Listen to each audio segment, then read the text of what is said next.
Hello दोस्तों, जैसा कि हमने पिछले एपिसोड में देखा था कि हाउ चैन की फाइट हो रही होती है यिंगर के ग्रैंडफादर से। और तभी यिंगर के ग्रैंडफादर अपने 9th लेवल के ड्रैगन बीस्ट को समन कर लेते हैं। और तभी वहाँ पे एंट्री होती है सोल पैलेस की फर्स्ट पैलेस मास्टर सन सुई की, जो कि आकर के इन लोगों के बीच में जो लड़ाई हो रही होती है उसे ख़त्म कर देती हैं। और तभी ग्रैंडफादर बताते हैं कि यिंगर की जो सोल है वो फ्रेंडशिप लैंड में जा चुकी है, जिसे सुनकर के संसुई एक मुक्का उन्हें दे मारती है। दोस्तों, बिना देर के इस एपिसोड को स्टार्ट करते हैं। इस एपिसोड के स्टार्टिंग में हाउ चैन दोनों पैलेस मास्टर से पूछता है कि आखिर सोल पैलेस में क्या चल रहा है और यिंगर के साथ यहाँ पे क्या हुआ है। तभी पैलेस मास्टर चैन आगे बढ़ते हैं और बताते हैं कि हमारे सोल पैलेस के ऊपर कर्स एनर्जी लग गई है। जैसा कि हाउ चैन तुम जानते हो कि हमारे सोल टेम्पल वाले बीस्ट गॉड को मानते हैं और हर एक कल्टीवेटर अपने लिए एक बीस्ट को समन करता है और उसके साथ सोल कॉन्ट्रैक्ट बना लेता है। मगर जब वो बीस्ट मरता है तो वही वो सोल कॉन्ट्रैक्ट उसके ऊपर बैकफायर करता है, जिसकी वजह से उसके ऊपर धीरे धीरे करके ईवल एनर्जी हावी होने लगती है और वो कल्टीवेटर धीरे धीरे करके ईवल में कन्वर्ट होने लगता है। और इस ईवल एनर्जी से खुद को बचाने का सिर्फ एक ही तरीका था कि हम लोग अपने बीस्ट गॉड की प्रेयर करके उनसे ये विनती करें कि वो हमारी प्रोटेक्शन करें।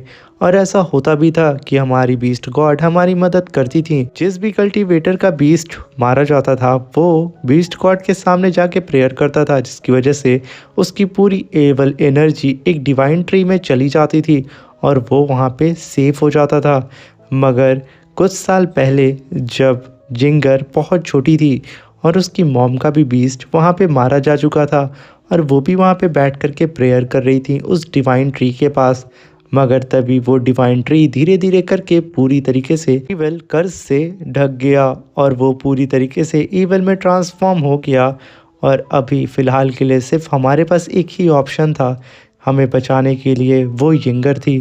क्योंकि यिंगर हमारे सोल पैलेस की सेंथ है और यिंगर के ही सामने उसकी मॉम पूरी तरीके से बीस्ट में कन्वर्ट हो गई, जिसकी वजह से हमें उन्हें बांध करके रखना पड़ा। ये कह कर के वो काफ़ी ज़्यादा उदास हो जाते हैं और कहते हैं कि सच में काश मुझे एक मौका मिलता कि मैं अपनी बच्ची को बचा पाता, मगर मैं ऐसा नहीं कर पाया हूँ।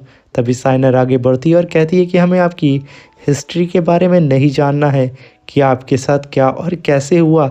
आप हमें बताएं कि यिंगर को हम कैसे बचा सकते हैं। जो भी काम होगा हम वो करने के लिए तैयार हैं। जिसे सुनकर के ग्रैंडफादर बोलते हैं कि काश ऐसा कुछ होता, अगर होता तो मैं तुम्हें ज़रूर बताता। इनफैक्ट उससे पहले मैं खुद अपनी बच्ची को इस सोल सेक्रीफाइस सेरेमनी को करने से पहले उसे रोक देता, क्योंकि वो खुद मेरे पास आई थी और वो खुद ही इस सोल सेक्रीफाइस सेरेमनी को करना चाहती थी। क्योंकि हमारे पास कोई ऑप्शन नहीं था, इसलिए मैंने भी उसे ऐसा करने दिया, मैंने उसे रोका नहीं। मेरी आंखों के सामने वो उस सोल सेक्रीफाइस लैंड के अंदर चली गई, मैं उसे रोक भी नहीं पाया। जिसे सुन करके सब काफ़ी उदास होते हैं और तभी ग्रैंडफादर और भी ज़्यादा गुस्सा हो जाते हैं। तभी वो अपनी मुट्ठी कस के बांध लेते हैं, मगर तभी उन्हें कुछ याद आता है और वो पलटते हैं और कहते हैं कि आप तीनों के पास गॉड की इनहेरिटेंस है, खास तौर से हाउ चैन और साइनर। यहाँ पे एक तरीका है जिससे हम लोग यिंगर की मदद कर सकते हैं, उसमें मुझे आप दोनों की मदद चाहिए होगी। जिसे सुन करके हाउ चैन वहाँ रेडी हो जाता है। तभी पैलेस मास्टर चैन कहते हैं कि वहाँ पे जाना मौत को दावत देना होगा, क्या फिर भी आप लोग वहाँ जाना चाहेंगे। तभी हाउ चैन कहता है कि यिंगर मेरी दोस्त थी और साथ में वो मेरी टीममेट थी और मैं उसका लीडर, मेरा पूरा फ़र्ज़ बनता है कि मैं उसकी मदद करूँ और मैं उसे बचा कर के रहूँगा। ये सुन कर के पैलेस मास्टर काफ़ी खुश होते हैं। तभी हाउ चैन कहता है कि हमें वो रास्ता बताइए। तभी फर्स्ट पैलेस मास्टर भी आकर के सेकंड पैलेस मास्टर को हाँ बोलती हैं और तभी सेकंड पैलेस मास्टर बताते हैं हाउ चैन को, यिंगर ने मुझे बताया था कि आपकी पूरी टीम ने सोल चेन बनाया था, जिसकी वजह से अगर किसी को कुछ होता है तो दूसरे को इसके बारे में पता चल जाएगा।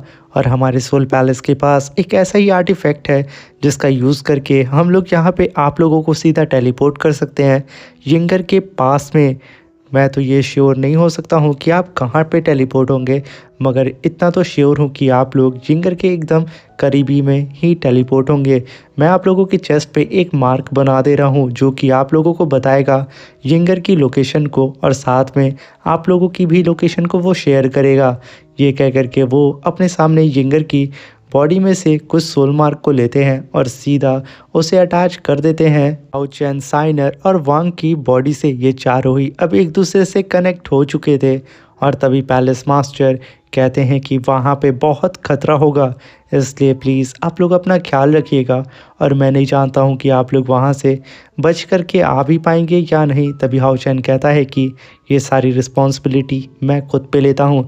इसी के साथ वो लोग सीधा टेलीपोर्ट हो जाते हैं उस सेक्रीफाइस लैंड में, जहाँ पे वोंग आकर के कहती है कि आखिर ये कैसी भद्दी सी जगह है, मुझे तो लगा था कि हमारे आसपास कई सारे डिमंस होंगे और मुझे उन लोगों से फाइट करने में मज़ा आएगा।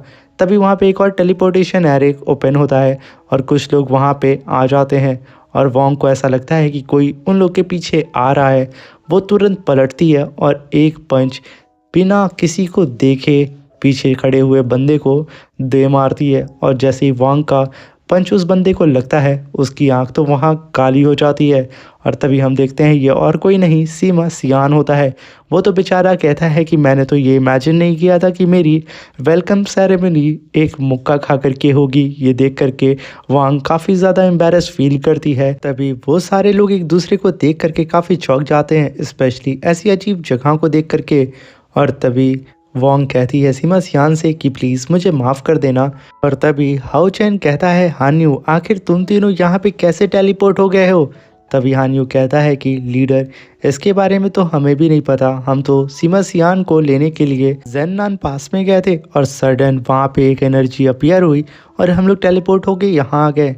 तभी हाउ चैन को ये समझ में आ जाता है कि इन लोग के बीच में जो पुरानी सोल चेन थी वो उस सोल पैलेस की सीक्रेट टेक्निक को यूज़ करने की वजह से फिर से इन लोग के बीच में जो कनेक्शन था वो बन गया है। इसी वजह से ये तीनों ही सीधा सीमा सियान के साथ यहाँ पे टेलीपोर्ट होकर के इस सोल सेक्रीफाइस लैंड में आ गए हैं। और तभी लॉन्ग हाउ चैन हानियों से बोलता है कि हम लोग यहाँ पे यंगर की सोल सेक्रीफाइस सेरेमनी को रोकने के लिए आए हैं, क्योंकि वो अपनी सोल को सेक्रीफाइस करने वाली है। हम लोग को कैसे भी करके उसे बचाना होगा। और तभी हम देखते हैं कि उन लोग के पीछे से एक काफ़ी बड़ा धमाका होता है, जिसे देख के सब के सब वहाँ डर जाते हैं और सबको यही लगता है कि कहीं यंगर ने अपनी सोल सेक्रीफाइस सेरेमनी को स्टार्ट ना कर दिया हो, वो काफ़ी बड़ी मुसीबत में होगी। ये कह करके वो लोग काफ़ी तेज़ी से उस रोशनी की ओर भागने लगते हैं और साथ में हाउ चैन कहता है कि दोस्तों हमें जल्द से जल्द वहां पहुंच करके यंगर को बचाना होगा। जो भी बातें हैं तुम लोग मुझसे बाद में पूछ लेना, मैं तुम लोगों को बैठ करके वो सारी चीज़ें एक्सप्लेन कर दूंगा, मगर फ़िलहाल के लिए अपनी पूरी एनर्जी लगाओ कि हम लोग जल्द से जल्द यंगर के करीब पहुंच जाएं, उसे उसकी खुद की सोल को सेक्रीफाइस करने से रोक दें। तभी हम देखते हैं यहाँ पे यंगर को, जो कि बड़ी होकर और भी ज़्यादा खूबसूरत हो गई थी और वो अपने बीच मैकडल के साथ कई सारे बीस्ट को मार रही होती है। वो पुरानी यंगर नहीं होती है जो कि बीस्ट को देख के डर जाती थी, वो तो यहाँ पे अपनी मैकडल के साथ यानी कि पिगी के साथ बैठ करके हर एक बीस्ट को बहुत ही बुरी तरीके से पीट रही होती है। और तभी वो एक जगह रुक करके उस बीस्ट गॉड से कहती है कि आखिर तुम चाहते थे कि सोल पैलेस की प्रिंसेस अपनी सोल को सेक्रीफाइस करके तुम्हें खुश करे।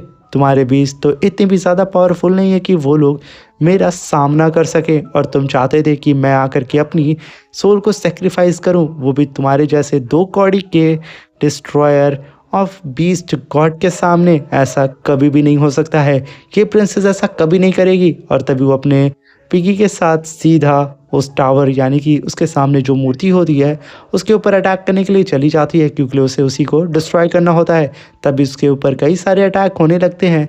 वो उन सारे अटैक को डॉज करते हुए आगे काफ़ी तेज़ी से बढ़ रही होती है। और तभी हाउ चैन की पूरी टीम भी वहाँ पे पहुँच जाती है और यंगर को ऐसा देखकर बेचारा लिंजी चुपचाप वहाँ खड़ा होकर के यंगर को देख रहा होता है और अपने लीडर लॉन्ग हाउ चैन से कहता है कि भला हम लोग यहाँ पे यंगर की मदद करें या तो फिर उसके अपोनेंट जितने भी बीस्ट हैं उनकी मदद करें, क्योंकि यंगर अब पुरानी जैसी यंगर नहीं रही। वो तो यहाँ पे अकेले ही अपनी पिगी के साथ मिल करके उन सारे के सारे बीस्ट को जान से मार दे रही है।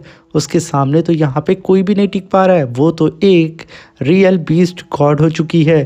तभी हम यंगर को देखते हैं जो कि काफ़ी गुस्से में सीधा उस स्टैचू के एकदम करीब आ जाती है और तभी उस स्टैचू में से एक इवल पावर बाहर निकलती है जो कि पूरे आसमान को घेर लेती है और उसके अंदर से एक स्टोन बीस्ट बाहर निकलता है जो कि यंगर को देख के कहता है कि बच्ची आज तुम यहाँ पे मरने वाली हो, तो मरने के लिए तुम तैयार हो जाओ। ये कह करके वो एक जाइंट सी बॉल को समन करता है जो कि पूरी तरीके से इवल एनर्जी से भरी थी। ये देख करके लॉन्ग हाओ चैन अपनी डीमन हंटिंग टीम से कहता है कि तुरंत इसके ऊपर अटैक करो। वो लोग बिना देर किए वो सब के सब मिल करके उस स्टोन बीस्ट के ऊपर अटैक करने के लिए कूद पड़ते हैं और उधर वो स्टोन बीस्ट लिंगर के ऊपर अटैक करने वाला होता है। इसी के साथ हमारा ये एपिसोड ख़त्म हो जाता है। अब मिलते हैं इसके नेक्स्ट एपिसोड में, तब तक के लिए अपना ख्याल रखें, सावधान रहें।